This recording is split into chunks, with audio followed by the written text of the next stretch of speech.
दोस्तों, दुनिया का ऐसा कोई भी इंसान नहीं है जिसके जहन में, जिसके दिमाग में ये ना हो कि वो अगर किसी से मोहब्बत करे तो वो अपनी मोहब्बत से ही शादी कर ले। क्योंकि दोस्तों, दुनिया के अंदर बहुत सारी ऐसी मोहब्बतें होती हैं जो दम तोड़ देती हैं।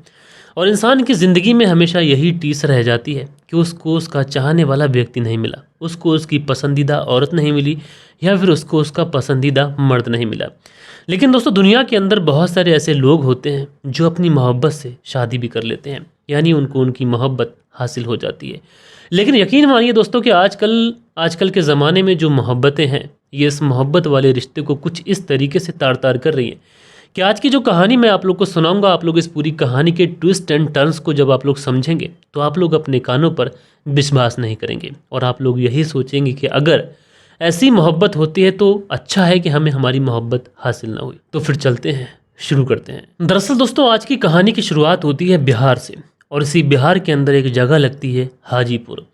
और ये जो हाजीपुर है, इसी हाजीपुर में एक जगह आती है बलवा कुआरी इलाका, और यहीं पर एक प्राइवेट स्कूल है। और इसी प्राइवेट स्कूल में एक कैंपस है। उसी कैंपस से यहीं की कोतवाली में एक फ़ोन पहुंचता है 8 अक्टूबर साल 2023 को रात के तकरीबन 11 बजे के आसपास। कोतवाली में फ़ोन करने वाला व्यक्ति बताता है कि साहब, बलवा कुआरी में जो प्राइवेट स्कूल है, वहीं पर जो कैंपस है, वहीं पर जो उस स्कूल के हेड मास्टर हैं, उनका घर है और वो वहीं पर रहते हैं। आज यानी 11 बजे के आसपास कुछ बदमाश इस कैंपस में घुसे और उसके बाद में ये जो प्रिंसिपल थे, इनके ऊपर गोलियां चला दी, जिसकी वजह से जो प्रिंसिपल होते हैं उनकी मौत हो जाती है। अब दोस्तों, आप इस बात से अंदाज़ा लगा सकते हैं कि फ़ोन रात के 11 बजे के आसपास आया था, लिहाजा पुलिस को एकदम से हड़कंप मच जाती है। पूरे पुलिस थाने के अंदर जितने भी पुलिस बल तैनात होता है, तुरंत गाड़ी उठाकर सब के सब लोग उस गाड़ी में बैठते हैं और पहुंच जाते हैं बिहार के हाजीपुर के बलवा कुआरी इलाके में, जहाँ पर ये प्राइवेट स्कूल था। दोस्तों, ये जो प्राइवेट स्कूल था, इस स्कूल का मालिक था सुधीर। जो सुधीर था, इसने अपने स्कूल के ही कैंपस के साइड में अपने कुछ कमरे बना रखे थे, जिसमें ये अपनी फैमिली के साथ में रहा करता था। पुलिस वहाँ पर पहुँचती है तो देखती क्या है कि लोगों की एक भीड़ वहाँ पर जमा है, और देखते क्या है कि जो सुधीर हैं, ये ज़ख्मी हालत में पड़े हुए हैं और शायद किसी ने गोली मारकर इनकी हत्या कर दी है। लेकिन दोस्तों, पुलिस ने वहाँ पर पहुँचने के बाद में जो देखा था, उसने एकदम से पुलिस को विचलित कर दिया गया था। दरअसल इस स्कूल के जो प्रिंसिपल सुधीर थे, उनको किस इस तरीके से गोली मारी गई थी कि गोली ठीक उनके सर पे बीचों बीच लगी थी, जिसकी वजह से जो सर था ये चकनाचूर हो गया था। लिहाजा पुलिस वाले, फॉरेंसिक टीम सारी चीज़ें वहाँ पर चेक करते हैं और उसके बाद में डेड बॉडी को कस्टडी में लेकर सीधा पोस्टमार्टम के लिए भेज देते हैं। इधर डेड बॉडी पुलिस ने पोस्टमार्टम के लिए भेजी थी, इधर पुलिस पूछताछ शुरू करती है। सबसे पहले सुधीर की पत्नी से पूछा जाता है कि आखिरकार कौन थे और तुम उनके साथ में इसी कमरे के अंदर मौजूद थी, तो तुमने क्या कुछ देखा। तो जो सुधीर की पत्नी होती है वो कहती है कि जब मेरी आंख खुली तो मैंने देखा कि 3 से 4 लोग हैं जो बहुत ही तेज़ी के साथ में भागकर निकल जाते हैं, लेकिन उसके बाद में मैं अपने पति को संभालती हूँ। उसके बाद में चीखती चिल्लाती हूँ जब तक लोग इकट्ठा हो जाते हैं। पुलिस वाले लोगों से भी पूछताछ करते हैं कि तुमने यहाँ से किसी को भागते देखा, आते जाते, या फिर किसी को देखा क्या। सारे ही लोग अपने अपने तरीके से अपने अपने बयानात लिखवा देते हैं। लेकिन दोस्तों, यहाँ पर पुलिस को अगर सबसे ज़्यादा कुछ चीज़ कंफ्यूज कर रही थी तो वो ये थी कि सुधीर के जो गोली मारी गई थी वो ठीक सर पर मारी गई थी, बीचों बीच सर पर। यानी या तो सुधीर जाग रहा था और पिस्टल जो है वो उसके माथे पर सटी हुई थी, या फिर सुधीर सो रहा था और सोते टाइम उसको गोली मारी गई है। और बड़ी हैरानी की बात पुलिस के लिए ये भी थी कि सुधीर की पत्नी भी उस कमरे में मौजूद थी, बच्चे भी मौजूद थे। बच्चों का रो रो कर बुरा हाल है, पत्नी का भी बुरा हाल है, लेकिन ना बच्चों के जिस्म पर कोई चोट और खरोच के निशान है, ना पत्नी के ऊपर कोई चोट और खरोच के निशान है। यानी गोली सिर्फ और सिर्फ सुधीर की लगी है। लिहाजा पुलिस वाले जो थे, बयान तो लिखवाती है, लेकिन शक के आधार पर पुलिस किसी को ना तो गिरफ्तार कर सकती थी, ना अरेस्ट कर सकती थी। उसके बाद में पुलिस इस पूरे केस को सुलझाने के लिए अपना एक एक कदम फूंक फूंक कर रखती है। अब दोस्तों, जो पुलिस थी सबसे पहले इस सुधीर के बारे में जानकारी जुटाती है।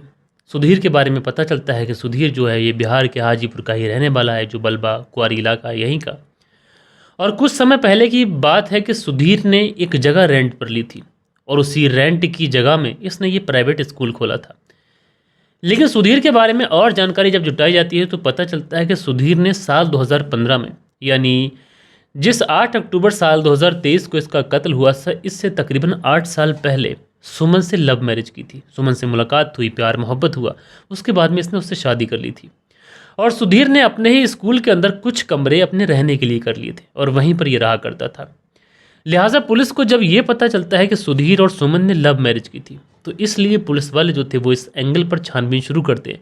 कहीं ऐसा तो नहीं कि सुमन के फैमिली वाले शादी के अगेंस्ट हों, या फिर सुधीर के फैमिली वाले शादी से अगेंस्ट हों, या फिर इस शादी में कोई तीसरा व्यक्ति जो इन्वॉल्व हुआ है इन दोनों के रिश्ते में जो आ गया हो। सारी ही चीज़ें बहुत डिटेल में पुलिस जाकर सर्च करती है, लेकिन दोस्तों पुलिस को इस एंगल पर कोई भी कामयाबी नहीं मिलती है। उसके बाद में पुलिस सोचती है कि जो स्कूल है, एक बार इस स्कूल के एंगल पे भी छानबीन कर लेते हैं। हो सकता है कि कोई दुश्मनी वाला मामला हो, कोई रंजिश वाला मामला हो, या फिर किसी टीचर के साथ में हाल फिलहाल में कोई अनबन हुई हो। और जब पुलिस इस एंगल पर छानबीन करती है तो यहाँ पर पुलिस को एक बहुत बड़ी लीड मिलती है। दरअसल पुलिस को एक नाम पता चलता है, ये नाम होता है प्रभात का। ये प्रभात वो व्यक्ति था जो सुधीर के स्कूल में ही पढ़ाया करता था, प्राइमरी टीचर था। और इस प्रभात को किसी बात को लेकर सुधीर ने कुछ दिनों पहले ही उसकी नौकरी से निकाल दिया था।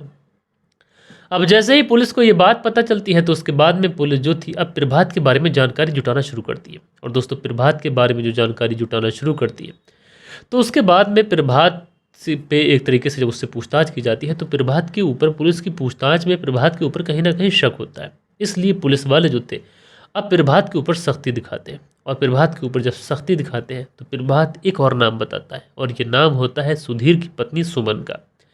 उसके बाद में प्रभात की बात सच है या फिर झूठ है, इसको देखने के लिए पुलिस वाले जो होते हैं प्रभात और सुमन की कॉल डिटेल्स निकालते हैं। और दोस्तों जब इनकी कॉल डिटेल्स निकाली जाती है तो पुलिस वाले अंदर तक हिल जाते हैं। दरअसल सुमन और प्रभात एक दूसरे के साथ में रिलेशनशिप में थे और ये एक दूसरे से घंटों घंटों बातचीत किया करते थे। दरअसल जब इन दोनों से सख्ती से पूछताछ की जाती है तो ये दोनों अपना इकबाल जुर्म करते हैं। और इकबाल जुर्म करने के साथ साथ ये लोग बताते हैं कि पिछले कई सालों से हम दोनों एक दूसरे के साथ में रिलेशनशिप में हैं, एक दूसरे के साथ में अवैध संबंध बना रहे हैं, एक दूसरे के साथ में मिलना मिलाना करा रहे हैं। यानी प्रभात ने सुधीर का स्कूल जब ज्वाइन किया था तो कुछ ही समय के बाद में सुधीर की पत्नी सुमन के साथ में इसके रिलेशनशिप बन गए। उसके बाद में मुलाकातों का सिलसिला, ये सारी चीज़ें चलती रहती है। लेकिन जैसा कि बड़े बूढ़ों की कहावत है कि इश्क और मुश्क ये चीज़ें ऐसी होती है कि छुपाए छुप नहीं पाती। एक दिन सुधीर को प्रभात और सुमन के रिश्ते के बारे में पता चल जाता है। जब उसे पता चलता है तो वो सुमन से इस बात का जिक्र करता है, विरोध करता है। सुमन अपनी गलती मानती है, एक्सेप्ट करती है और कहती है कि सुधीर मुझसे गलती हो गई, मैं अंदर से इस तरीके से कोई गलती नहीं करूँगी। उसके बाद में सुधीर जो होता है प्रभात को भी अपने स्कूल से निकाल देता है, क्योंकि सुधीर चाहता था कि उसकी जो ज़िंदगी है उसमें कोई प्रॉब्लम ना आए। उसका स्कूल चल रहा है और उसकी पत्नी की ये बातें बाहर निकल के जाएगी तो कौन भला अपने बच्चों को उस स्कूल में पढ़ने के लिए भेजेगा जिस प्रिंसिपल की पत्नी ही इस तरीके के कैरेक्टर की हो।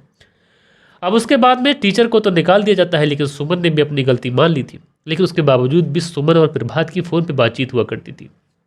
फ़ोन पे बातचीत होती, लगातार मिलने मिलाने की बात होती। तो सुमन जो थी वो प्रभात से यही कहा करती थी कि उसके होते हुए मैं तुमसे कैसे मिल सकती हूँ। इसलिए ये दोनों मिलकर प्लानिंग करते हैं और ये लोग सोचते हैं कि अगर हमने सुधीर की हत्या कर दी तो पूरा स्कूल भी हमारा हो जाएगा और उसके बाद में हम दोनों एक दूसरे के साथ में अच्छी ज़िंदगी गुजार सकते हैं। और इसी वजह से 8 अक्टूबर साल 2023 का दिन तय होता है। शाम का खाना खाकर सुधीर अपने बच्चों के साथ सोया हुआ था। उसी समय जो ये सुमन थी, इसने जानबूझकर अपने जो स्कूल था उसका गेट खुला छोड़ दिया था ताकि उस रास्ते से उसका प्रेमी प्रभात और उसका कोई दोस्त आ सके। और होता ऐसा ही है, रात के तकरीबन 10 से 10:30 बजे के आसपास जब सब लोग सो जाते हैं तो उसके बाद में सुमन जो थी ये प्रभात को कॉल करती है। प्रभात आता है और बहुत ही नज़दीक से एक तरीके से पिस्टल रखता है सुधीर के सर पर और उसके बाद में गोली चला देता है। फायर कुछ इस तरीके से किया जाता है कि सर के परखच्चे उड़ जाते हैं। यकीनन दोस्तों जब पुलिस ने इस पूरे केस का खुलासा किया था तो एक ऐसी पत्नी की कुछ ऐसी करतूत निकल के सामने आई कि जिसको देखने के बाद में, सुनने के बाद में लोगों को अपने कानों पर भरोसा नहीं हुआ। पहले इसने लव मैरिज की और उसी लव के बाद में कहते हैं ना कि जब एक बार लव होता है तो फिर किसी के लिए ज़िंदगी में कोई जगह नहीं बचती। लेकिन यहाँ फिर सुमन के जो दिल के दरवाजे थे ये पहले सुधीर के लिए खुले और उसके बाद प्रभात के लिए भी खुल गए, जिसकी वजह से जो सुधीर था वो इस दुनिया से हमेशा हमेशा के लिए चला गया।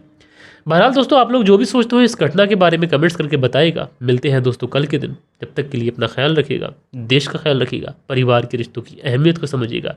जय हिंद, जय भारत।